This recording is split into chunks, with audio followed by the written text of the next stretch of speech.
세계 트렌드를 주도하는 나라죠. 새로운 문화의 뿌리가 탄생하기 시작했다.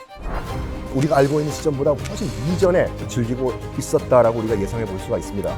이게 얼마나 대단하냐면은 우리나라뿐만이 아니고 도쿄, 뉴욕, 뭐 런던 이런 곳에 엄청나게 많이 커졌잖아요. 아, 이건 정말 맛있는 것 자체로 고급이다라고 느껴지는 거죠.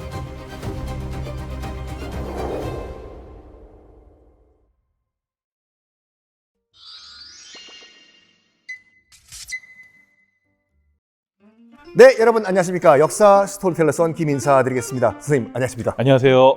네, 주류문화 칼럼니스트 명욱입니다. 정말 영광입니다. 선생님과 또 이렇게 방송을 하는 날이 드디어 왔네요. 아유, 제가 더 영광입니다. 아유, 제가 영광이라니까요. 아유, 제가 영광이에요. 교수님, 얼마 전에 제가 아주 흥미로운 기사를 봤는데 K-팝 아이돌 그룹 아이브의 장원영 씨가 이러면 안 되지만 대만에서 콘서트를 하던 중에 이제 수박 우롱차를 마시고 싶다고 해가지고 수박 우롱차 판매하는 일부 매장 품절 사태가 또 벌어졌거든요. 아, 이거 마셔줘야죠 또. 아, 그럼요. SNS상에서는 대만서 맛본 수박 우롱차 맛이 계속 생각난다라는 글이 올라왔고 또 어떤 맛인지 정말 궁금하다라는 글이 계속 올라오고 있는데 교수님, 사실 대만은 차를 비롯해서 커피나 술, 또 음료 이 세계에서는 세계 트렌드를 주도하는 나라죠. 맞습니다. 특히 우리나라 같은 경우에도 예전에는 늘 음식 문화, 음료 문화 하면은 일본 것을 먼저 생각하는 이런 문화였는데 최근에는 일본이 아닌 대만을 좀 더 중심으로 좀 많이 보는 것 같아요. 근데 저도 이제 5, 6년 전쯤에 수명여대 미식문화 최고의 가정이라는 걸 운영을 했었는데 대만에 가서 대만의 차, 대만의 음식, 그리고 대만의 술 이런 걸 가지고 트렌드를 이끄는 대만의 음식 인사이드 명소라는 제목으로 또 칼럼을 쓰기도 했죠. 오늘 우리가 나눌 이야기 주제가 바로 그겁니다. 세계 음료 씬의 새로운 트렌드를 이끌고 있는 대만 마실거리들에 대해서 저희가 한번 이야기를 나눠볼 건데요.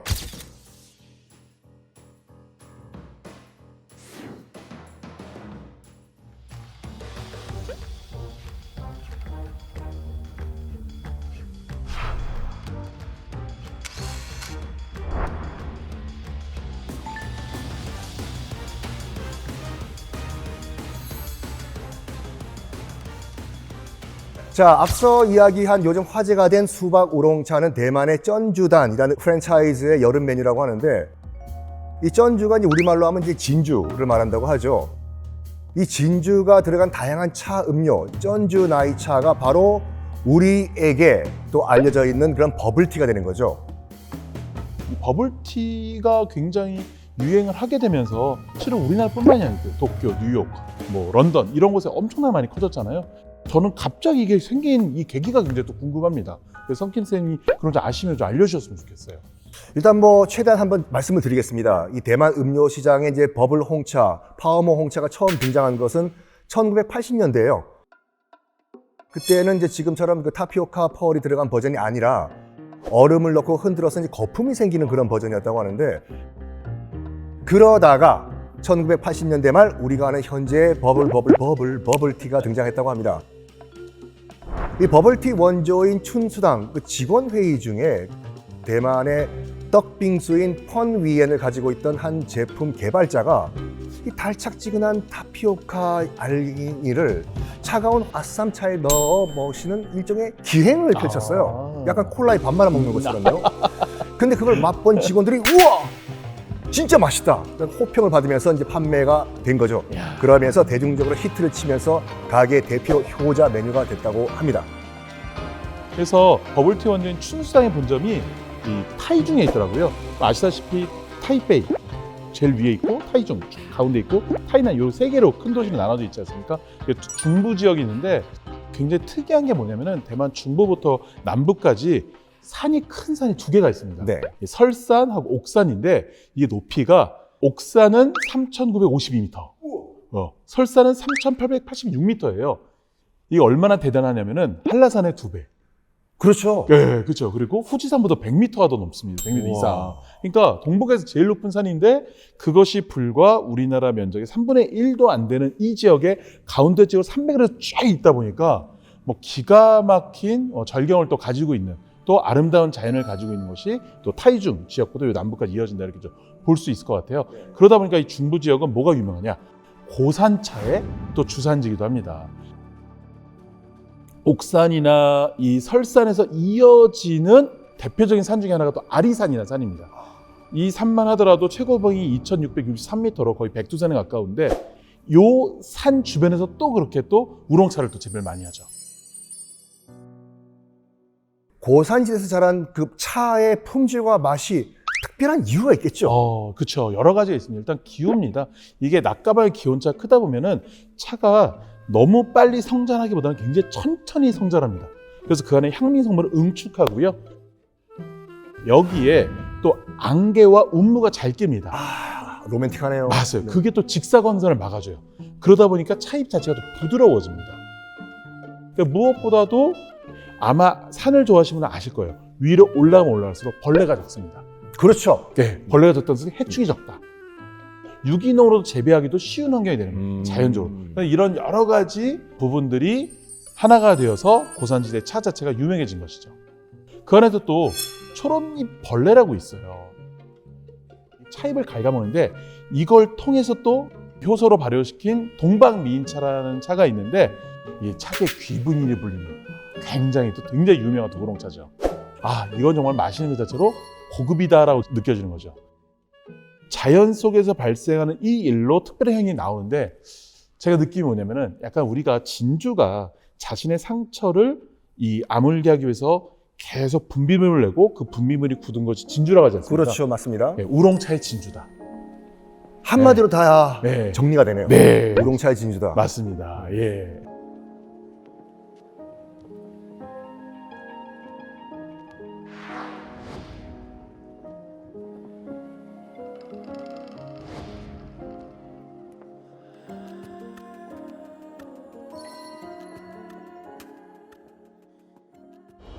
일반적으로 대만차는 18세기 말에서 19세기 초 푸젠성 출신 이민자가 차 나무를 가지고 와서 이제 재배를 했다라고 알려져 있습니다. But, however, 실제로는 그거보다 훨씬 이른 시기인 1717년 난타우 지역에서 차 나무를 재배한 기록이 발견이 됐어요. 대만만의 독특한 차 문화를 훨씬 우리가 알고 있는 시점보다 훨씬 이전에 대만 사람들은 벌써 만들고 즐기고 있었다라고 우리가 예상해 볼 수가 있습니다. 그래서 실질적으로 대만에 차를 심을 수밖에 없었던 것 같아요. 왜냐? 이미 중국으로부터 영국 등이 굉장히 그 차 수입을 많이 했었잖아요. 차 수입을 너무 많이 하다가 또 분쟁이 일어난 것이 또 아편 전쟁. 그러다 보니까 또 아편 전쟁 하다 보니까 또 차 수입 부담돼서 결국은 대체제가 필요할 텐데 그 대체제로서 또 선택받은 것이 또 대만이다 이렇게 얘기하더라고요. 그래서 1869년도에 영국 출신 사업가 존 도드라는 인물이 대만에서 대규모 차 재배를 시작했다라고 하는 것이 또 제가 알고 있는 대만의 차 역사 중 하나입니다. 존 도드란 그분께 고마워해야 할까요? 하여간 그렇게 대규모로 이제 재배하기 시작한 대만 차는 19세기 말과 20세기 초에 세계 5개 대륙에 수출을 하기 시작합니다. 전 세계로 뻗어나간 거죠. 당시 상표명이 이제 포모사 우롱차였는데, 포모사는 포르투갈어로 아름다운 섬이고, 우리 교수님도 아시겠지만 미국 현지에서는 타이완이라는 국명보다는 포모사로 더 많이 알려져 있어요. 포모사 레스토랑이라고 하면 그 대만 음식을 파는 식당이죠. 앞서 이제 대만 우롱차 중에 차계의 귀부인이라고 불린다는 동방미인차 같은 경우에는 대만의 차의 풍미에 감탄한 영국의 여왕이 오리엔탈 뷰티 티, 동방미인차라는 이름을 하사한 것에서 유래를 했다고 하죠. 그런데 대만에서 가장 대중적으로 사랑받는 음료는 여전히 그 차, 티인데 커피도 음료 시장에서 점점 존재감을 뿜뿜하고 있다고 합니다. 국제커피기구가 2021년에 조사한 그 수치를 보면요, 대만의 1인당 연간 커피 소비량이 186잔이었다고 합니다. 세계 평균이 이제 126잔이니까 훨씬 높은 거죠. 근데 저는 잘 몰랐던 사실인데, 아니, 대만에서 커피 원두도 생산해요? 예. 이게 커피 하면 일단은 유명한 거는 역시 고산지대에서 재배하는 아라비카. 그렇죠.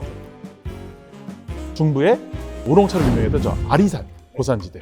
여기에 이제 우롱차로 유명하지만 이 아라비카 커피 재배에 너무 딱 맞는 거예요.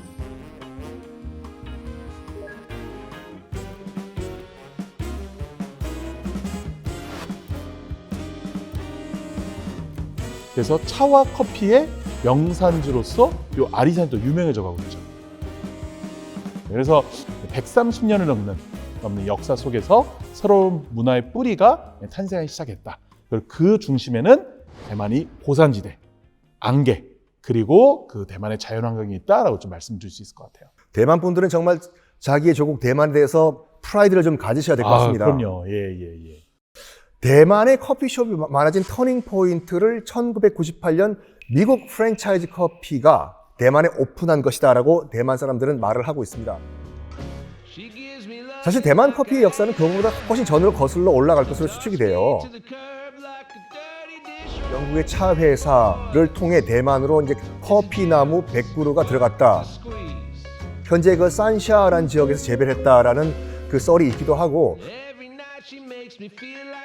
대만 중부 난타우와 윈린 지역 커피 품질이 정말 우수해가지고 뭐 이분한테 인정받는 것이 중요하진 않지만 일본 황실로부터도 인정을 받아가지고 어용 커피로 지정이 됐다고 합니다. 뭐 일제강점기라는 역사적 아픈 시기였지만 커피 역사만 딱 봤을 때 대만 커피의 제1전성기가 이때였고 현재는 제2의 전성기죠.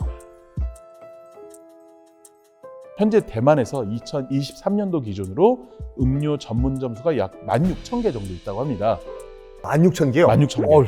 그래서 연평균 11억 잔 정도가 판매된다고 하는데, 근데 제가 정말 갔던 곳 중에서 기억이 남는 곳이 있어요.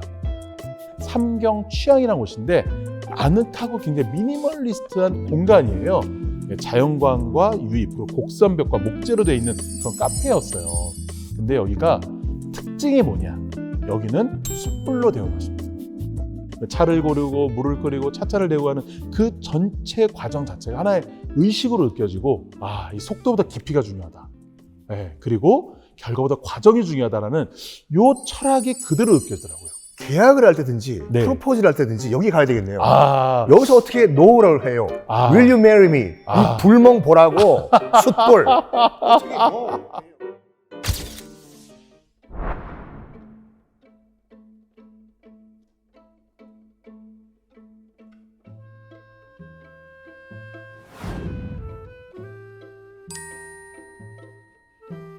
네, 드디어 저의 주 전공 분야인 술을 얘기할 시간이 왔습니다. 스튜디오 안에 지금 이 뭐라고 할까 알코올 입자들이 막 둥둥 떠다니네요 지금 벌써. 네. 맞습니다.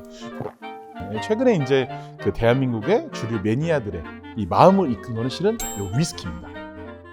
왜 유명하냐? 위스키의 숙성에 대한 패러다임을 바꾼 것이 그 대만이기 때문이에요. 그 역할을 한 것이 대만의 카발란이라는 위스키, 그리고 오마르 위스키, 요 두 곳이 요 패러다임을 바꿨다 이렇게 볼 수 있습니다. 이게 위스키의 제일 중요한 건 좀 아까 숙성이라고 말씀드렸잖아요. 중요한데 이 숙성에서 뭐가 중요하냐? 오랫동안 숙성하는 게 중요하잖아요. 오랫동안. 그렇죠. 근데 오랫동안 숙성을 하기 위해서는 이 여름과 겨울 그리고 낮과 밤의 일교차가 적어야 됩니다. 일정하게 가야 된다. 네, 맞아요. 이거 왜 그러냐? 오크통이 숙성을 하는 경우에 온도 차이가 크면은 수축과 팽창을 통해서 계속 증발을 하는 거예요. 근데 스코틀랜드는 그게 크지 않습니다. 크지 않다 보니까 1년에 1%에서 2% 정도만 증발한다고 보는 거예요. 그러면은 결과적으로 10년 숙성, 20년, 30년 숙성이 가능한 거죠. 근데 이거를 아열대 지역인 이 대만 같은 경우에는 얼마나 많이 증발이 되느냐? 보통 15%, 16% 증발이 된답니다. 1년에. 15%요? 네, 15%, 16% 정도가 증발한다고 해요. 사장님은 굉장히 화가 나시겠네요. 맞아요. 누가 먹었어 이거? 근데 카발란이 이것을 역발상으로 뒤집어냅니다. 카발란이 3년 동안 숙성시킨 제품을 2016년도에 대회에 나갔었는데 거기서 1위를 해버린 거예요. 3년밖에 안 했는데 숙성을 1위를 했다.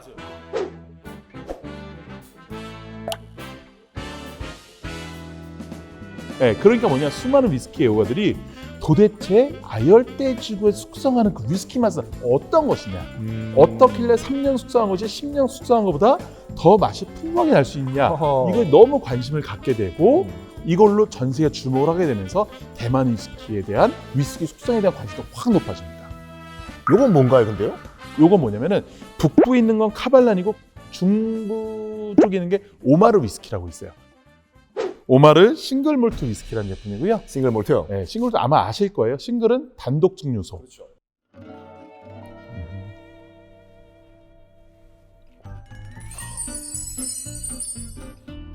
46도인데 46도라는 높은 도수의 찌릿하거나 센 맛은 적고요. 근데 그 이후에 천천히 묵직하게 올라오는 존재감이 어필이 됩니다. 금문고량주는 이제 현지에서 마셔봤는데 이 오마르 위스키는 현지에서 안 마셔봤거든요. 네, 네.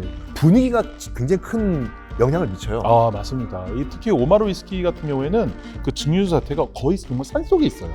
그리고 그 안에서 대자연을 느낄 수 있고 거기서 약간 호연지기를 할 수 있는 이런 분위기가 돼 있기 때문에 이것도 꼭 한번 가보시길 꼭 추천을 드려봅니다. 우리 또 명욱 교수님 당연히 이제 맛보신 적이 있으실 건데요.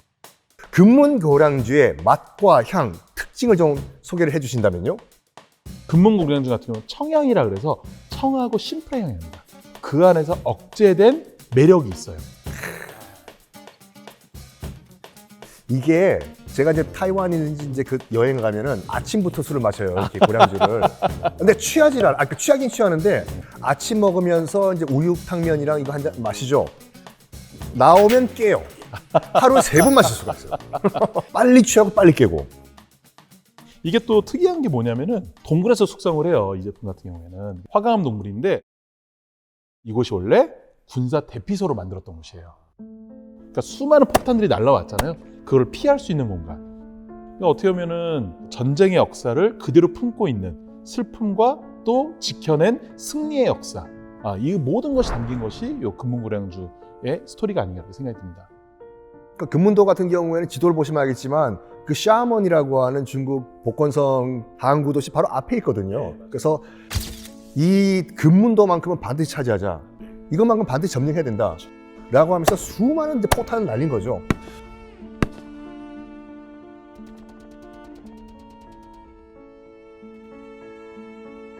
그러니까 어떻게 보면 최전방이다 보니까 당시에 금문도의 방위사령관이었던 대만의 호국 영웅 후렌 장군이 군수품 부족 문제를 이제 해결하기 위해서 이제 수수를 재배하자. 수수 가지고 이제 고량주를 만드니까요. 실질적으로 이걸 만든 건 다 군인들이었어요. 그렇죠. 네, 그래서 완전히 군인들의 제품이었는데 이게 1992년도까지 어떻게 보면 군납 전용이었습니다. 근데 그 이후에 이제 민간으로 풀리면서 우리가 즐길 수 있는 이 금문고량주로 나오게 된 것이죠.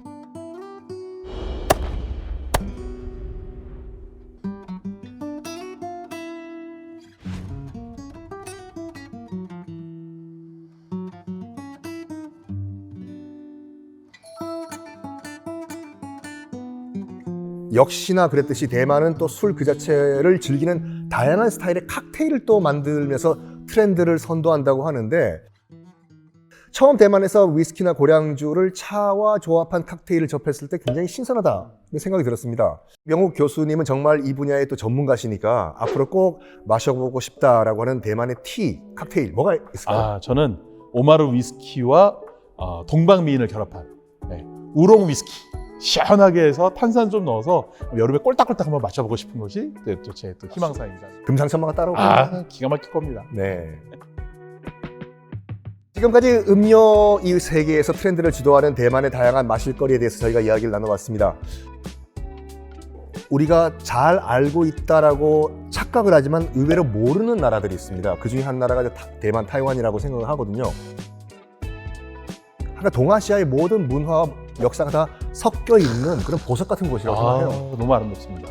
대만 현지에서 방금 말씀드린 뭐 차, 이런 술을 한번 즐겨보시는 것이 어떨까 말씀을 드리면서 한번 마무리를 할까 합니다.